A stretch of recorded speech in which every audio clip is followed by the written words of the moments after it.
In the face of the strong criticism by the international media on the country's emerging crypto industry, currently facing a black eye following the collapse of FTX, economist Hubert Edwards is strongly urging the powers that be to promptly respond, as he says the country's reputation is on the line.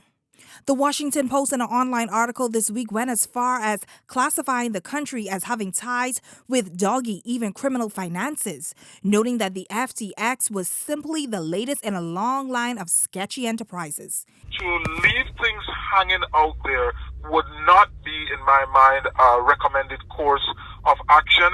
And as I said before, to the extent that the government authorities or those persons in the know have fundamental and sound information that what is being said and what is being represented is incorrect, then they should put their position forward so that the global community can understand exactly what the true position is. Foreign Affairs Minister Fred Mitchell also seeking to defend the country's name after many have described the country's security control in the Bahamas for the industry as unregulated. I condemn the articles. The import of those articles is that we are a nation of crooks, robbers, thieves, and colluders and co-conspirators, and we are bound by our history of that. Now, these are American authors writing about us, a country where every year 6 million Americans come and have a great vacation and a wonderful exchange with our people. So if we're that bad, why come here? Since FTX went belly up more than a month ago, many questions have been placed at the feet of policymakers about the management and the framework of the industry. Edwards suggests that it's not the time to point fingers, noting that the industry is still in its juvenile stage.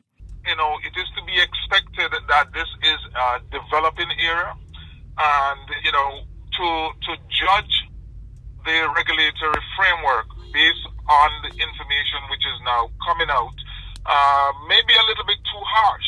The fact of the matter is that, though, that some of the things that we are hearing suggests that the framework which is in place is clearly insufficient and inadequate to manage the risk involved. For decades, successive governments have constructed a resilient investment and financial sector, which Edwards says that the global market should not forget. About that, we practice best standard. All administration, all government across the board for many years have demonstrated a clear commitment to maintaining best practice and abiding by standards, which is going to ensure that global financial stability is where it's supposed to be, and we are not adversely impacting that. Notwithstanding the public spectacle surrounding FTX, Edwards says that we still have a lot to learn about the industry. Laurencia Smith, Eyewitness News.